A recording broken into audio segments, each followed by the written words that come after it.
Baik, Bismillahirrahmanirrahim. Assalamualaikum warahmatullahi wabarakatuh. Selamat pagi, teman-teman semua. Sebelumnya saya ucapkan selamat dulu untuk semua teman-teman yang sudah lolos untuk mengikuti tes selanjutnya ya, yaitu tes wawancara dan micro teaching pada SKB dosen. Kali ini kita akan membahas ya, hanya sharing pengalaman saja tentang cara menjawab pertanyaan wawancara SKB dosen. Ya, tanpa berlama-lama lagi, kita bahas tips yang pertama. Ya, jadi wawancara dosen ini tentu teman-teman harus punya persiapan yang matang ya. Jangan sampai sudah sampai di tahap ini tapi teman-teman tidak betul-betul berjuang ya. Jadi semoga bisa mengeluarkan kemampuannya 100%. Nah, persiapan penting yang pertama, ini berdasarkan sharing pengalaman, baik pengalaman pribadi saya sendiri ataupun sharing pengalaman dari teman-teman yang lain juga bahwa persiapan itu memang sangat penting.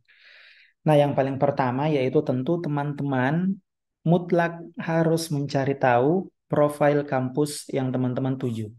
Ya, profilnya itu tentu yang paling utama visi misi institusi, kemudian program studi.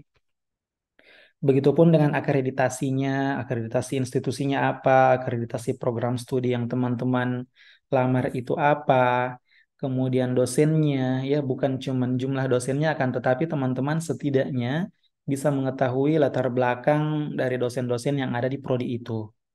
Ya, kemudian arah kebijakannya itu teman-teman bisa lihat di visi misi. Ya, kemudian yang kedua, penting juga untuk mengetahui pewawancara. Ya, biasanya kalau berdasarkan pengalaman yang melakukan wawancara itu adalah dekan. Ya, yang melakukan wawancara adalah dekan. Kalau di kampus saya itu di 2 tahun yang lalu itu yang melakukan wawancara adalah dekan dibantu dengan wakil dekan dua, yaitu di bagian SDM ya atau mahasiswa. Eh, Mohon maaf di bagian SDM ya. Kemudian di kampus lain juga ada juga yang melibatkan dekan yang dibantu oleh ketua jurusan. Ya, jadi kesimpulannya teman-teman harus tahu dulu minimal siapa dekannya, kemudian ketua jurusannya itu siapa, kemudian rektornya itu siapa. Ini bukan hanya untuk mengetahui namanya secara personal, tetapi tentu akan menjadi modal bagi teman-teman dalam bersikap ketika diwawancara nanti. Ya, jadi tidak terkesan canggung lagi. Karena teman-teman setidaknya sudah tahu siapa yang mewawancara Anda. Kemudian yang ketiga yaitu menyiapkan CV. Ya, ini tentu juga tidak wajib, ini opsional, akan tetapi bagi saya pribadi ini cukup penting karena kita tidak tahu apakah CV kita itu akan diminta atau tidak. Ya, jadi teman-teman harus, menurut saya tetap menyiapkan CV saja, ini sebagai modal. Ya, ketiga tips ini tentu sederhana, ya, saking sederhananya ini biasa dilupakan, tetapi ini tentu akan menjadi modal start yang sangat baik karena akan menjadi apa ya, semacam kesiapan mental teman-teman sebelum dicecar dengan beberapa pertanyaan-pertanyaan yang akan ditanyakan. Ya, baik kita lanjutkan ke tips yang pertama. Ya, tips yang pertama ataupun pertanyaan yang pertama yang paling sering ditanyakan, ya, yaitu teman-teman akan diminta perkenalan diri dulu. Ya, teman-teman akan diminta untuk memperkenalkan diri. Jadi, teman-teman ketika diminta silakan memberi salam, kemudian menjelaskan nama lengkap. Ini kan saya yakin semua teman-teman tentu bisa memperkenalkan diri. Akan tetapi poin lain yang bisa ditonjolkan di sini yaitu teman-teman menunjukkan latar belakang pendidikan dan kalau ada pengalaman yang relevan dengan bidang akademis. Karena waktunya cukup singkat, jadi 1 menit itu sangat berharga bagaimana kita bisa menonjolkan pribadi kita dibandingkan dengan kandidat lain. Ya, kemudian selanjutnya teman-teman juga bisa menambahkan pengalaman pekerjaan ataupun riwayat tridharma. Tentu ini sifatnya opsional, ya. Opsional artinya bisa saja itu ditanyakan atau mungkin nanti pertanyaannya ada di poin tersendiri terkait riwayat pekerjaan ataupun riwayat tridharma yang teman-teman pernah lakukan. Ya. Nah, catatannya ketika memperkenalkan diri, teman-teman harus fokus pada layar, apalagi untuk tes wawancara dan micro teaching pada tahun ini sepertinya masih online ya, masih online. Tentu teman-teman harus fokus pada layar, kemudian menunjukkan gestur ya, yang menunjukkan Anda antusias dalam mengikuti wawancara ya. Jadi cara Anda menunjukkan gestur itu akan memberikan kesan pertama bagi pewawancara. Baik, itu tips yang pertama ketika memperkenalkan diri. Kemudian selanjutnya, pertanyaan template ya, ini hampir dipastikan akan ada pertanyaannya ya, karena ini berdasarkan pengalaman dari teman-teman yang lain juga. Pertanyaan yang paling sering muncul itu adalah mengapa Anda memilih kampus ini? Ya, mengapa Anda memilih kampus ini? Nah, tentu teman-teman kan sudah ada bayangan bagaimana cara menjawab ketika ditanya mengapa memilih kampus ini. Tentu juga teman-teman sudah punya alasan, ya. Tetapi cara menjawabnya yang pertama, teman-teman harus memastikan semua jawaban itu sesuai dengan keunggulan kampus, ya. Kemudian yang kedua, bisa menyebutkan alasan-alasan yang spesifik, spesifik tetap saja sesuai dengan keunggulan kampus tadi. Misalnya teman-teman bisa menjelaskan saya tertarik memilih kampus ini ataupun saya tertarik masuk ke program studi ini. Ya, teman-teman bisa menjelaskan dan meyakini bahwa misalnya program studi ini akan memberikan saya kesempatan untuk berbagi ilmu dan pengetahuan dengan mahasiswa. Atau keunggulan yang lain, teman-teman bisa menyebutkan itu, misalnya terkait akreditasi ataupun misalnya terkait sarana dan prasarana.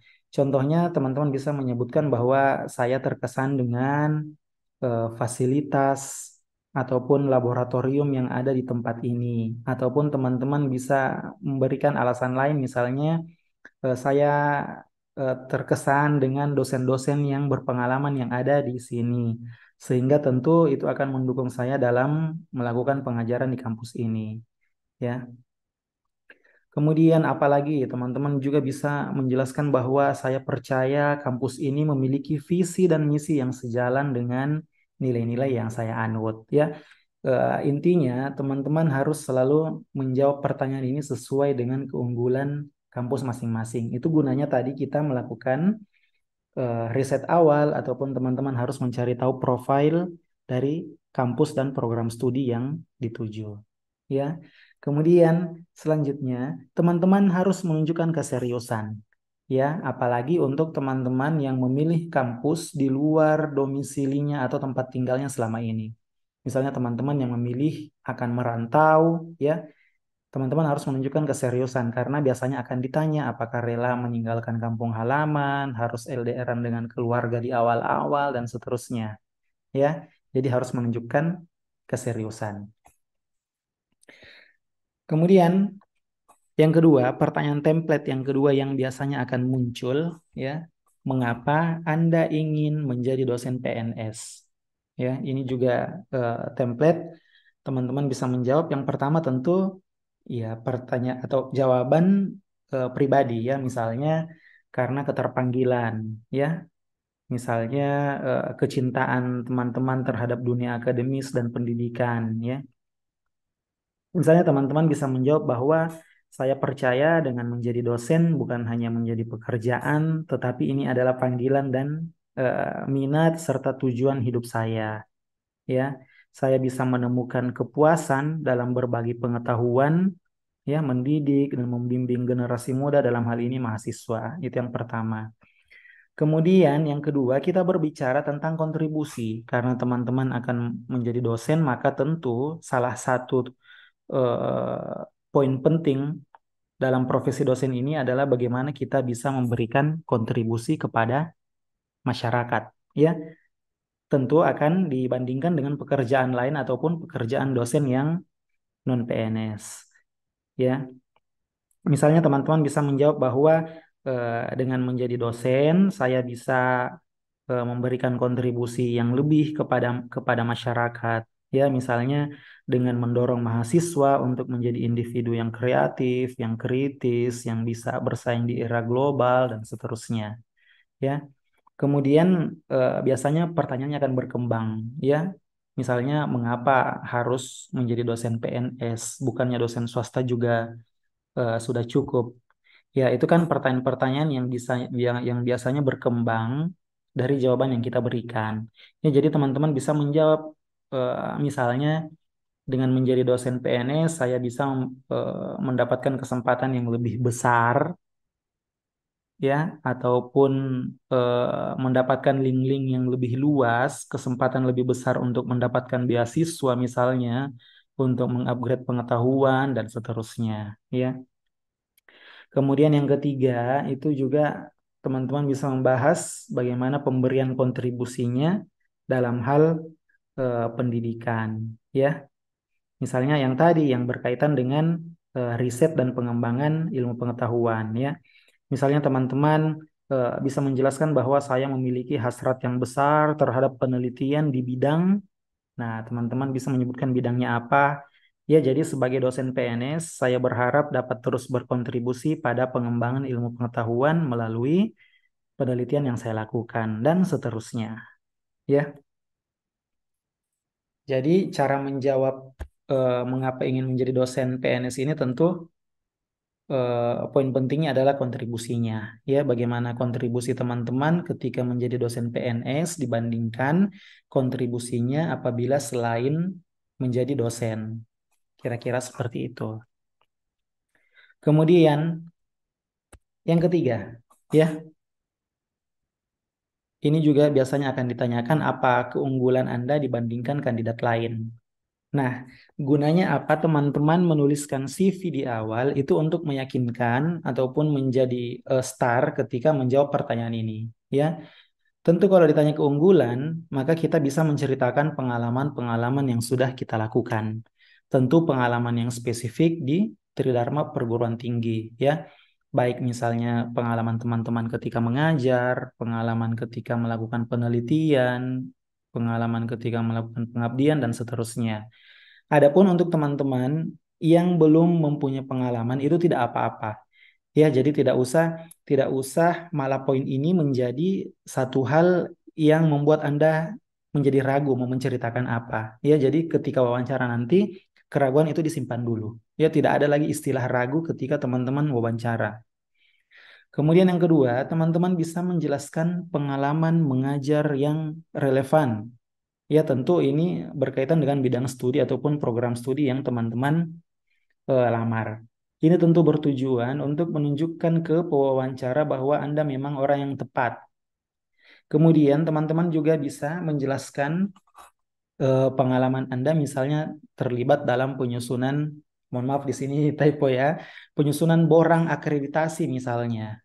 Ya, penyusunan borang akreditasi ataupun penyusunan perangkat pembelajaran misalnya RPS, SAP dan lain-lain ya. Ini tentu akan menjadi modal besar dan menjadi pembeda antara Anda dengan kandidat yang lain. Kemudian yang ketiga, teman-teman harus bisa menjelaskan continuous learning-nya ya, atau pengembangan diri, bagaimana teman-teman terus mengupgrade pengetahuan dan kemampuannya atau kemauan Anda dalam hal terus belajar. Misalnya dengan mengikuti pelatihan, workshop, seminar. Dan yang keempat, teman-teman harus menunjukkan bahwa Anda punya komitmen, ya. Karena teman-teman ini melamar menjadi dosen, ya. Dosen tentu eh, agak jauh berbeda dengan pekerjaan-pekerjaan yang lain karena teman-teman harus mempunyai kemampuan untuk berkolaborasi baik itu sesama rekan kerja ataupun dengan mahasiswa. Nah, begitupun dengan kemampuan komunikasi.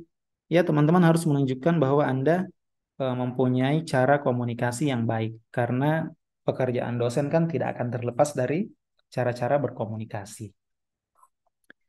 Kemudian selanjutnya, nah ini juga yang akan ditanyakan ya, apa kontribusi yang diberikan jika Anda terpilih nanti? Ya, kontribusi yang diberikan. Cara menjawabnya teman-teman menurut saya pribadi harus menunjukkan komitmen dulu. Ya, kontribusi yang diberikan. Misalnya eh, lanjut S3 ya sesuai dengan bidang keilmuan, tentu cara menjawabnya bukan bukan dengan lanjut S3 untuk hanya mendapatkan gelar doktor saja, tetapi teman-teman harus mengaitkannya dengan kebutuhan ataupun manfaat apa yang akan didapatkan oleh program studi jika Anda sudah lulus S3. Tentu itu kan akan menjadi rasio perbandingan dosen dengan mahasiswa ataupun apa malah menambah IKU ya atau indikator kinerja utama bagi program studi itu ya. Kemudian tidak minta pindah tempat tugas. Ini juga khususnya untuk teman-teman yang akan melamar di kampus di luar tempat domisilinya. Biasanya akan ditanya, apakah nanti setelah beberapa tahun akan minta eh, berpindah tempat tugas dan seterusnya ya. Itu teman-teman harus meyakinkan pewawancara bahwa Anda tidak akan minta pindah tempat tugas ya.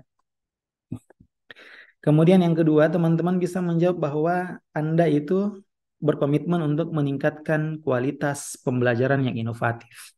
Ya, tentu ini berkaitan dengan yang tadi, continuous learning-nya. Bagaimana teman-teman selalu mengupgrade kemampuan dirinya untuk bisa berupaya menciptakan pembelajaran yang inovatif. Dan yang ketiga, tentu juga akan berkontribusi dalam peningkatan kualitas penelitian dan pengabdian. Ya, jadi dengan penelitian dan pengabdian yang berkualitas akan berdampak pada grade ataupun akreditasi kampus, ya, ataupun akan menunjang indikator kinerja utama dari kampus ataupun program studi itu, ya.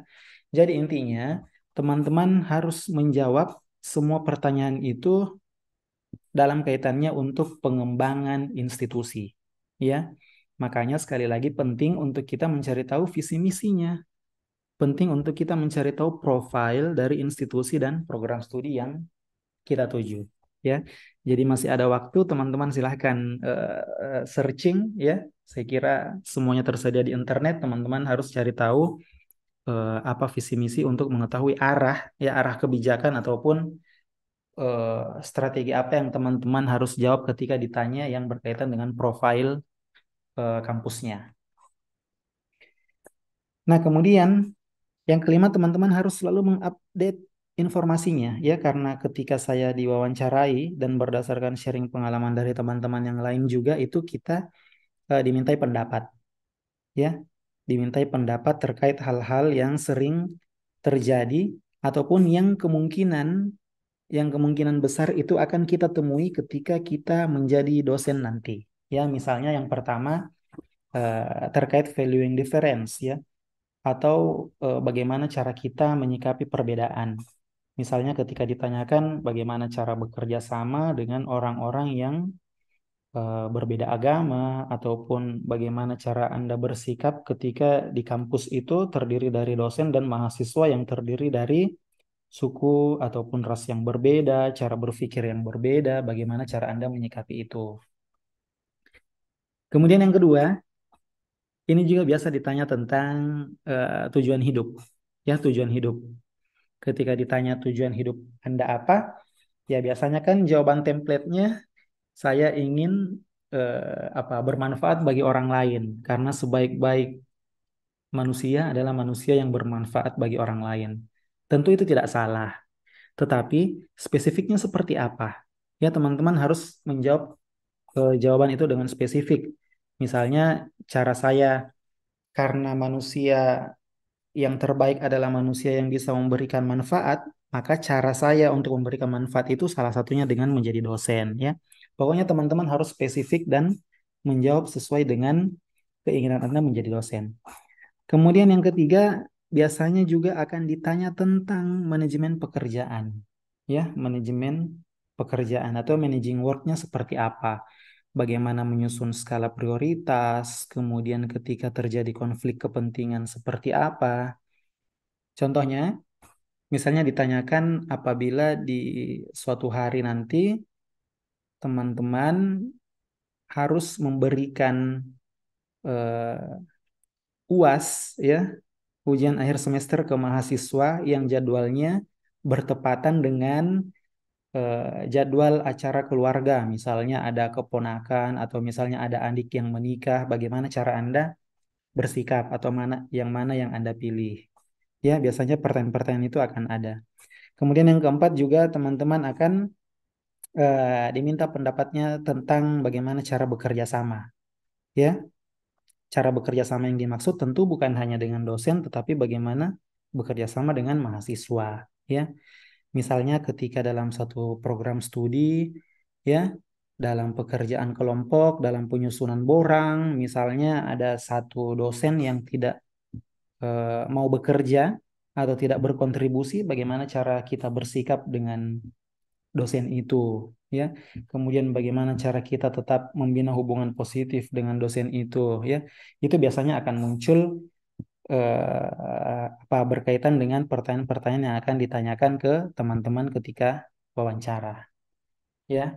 Adapun untuk tips tambahannya, ya, ini hanya tips tambahan saja, teman-teman harus berlatih menjawab pertanyaan sebelum tes wawancara, ya.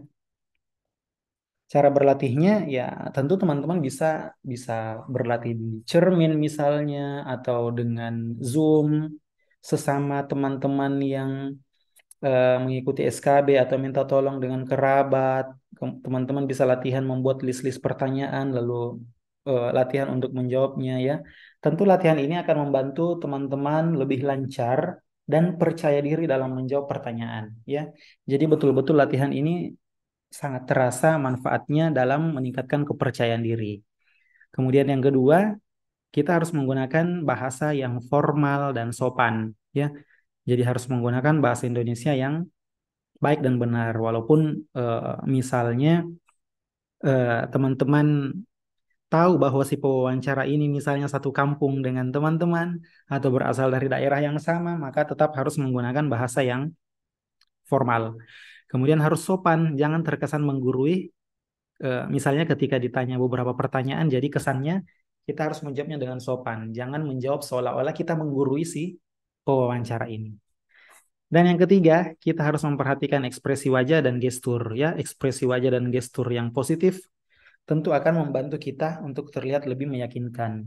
Bagaimana mungkin sebagus apapun cara kita menjawab pertanyaan apabila tidak didukung dengan gestur yang baik, dengan gestur yang meyakinkan, maka tentu tidak akan terkesan positif bagi si pewawancara.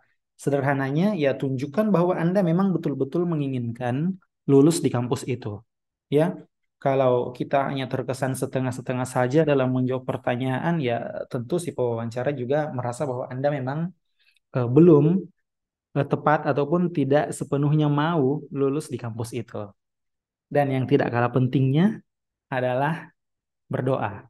Ya, Eh, kalau teman-teman sudah melakukan semua usaha-usaha ini, maka selanjutnya biarkanlah doa-doa kita yang bertarung di langit.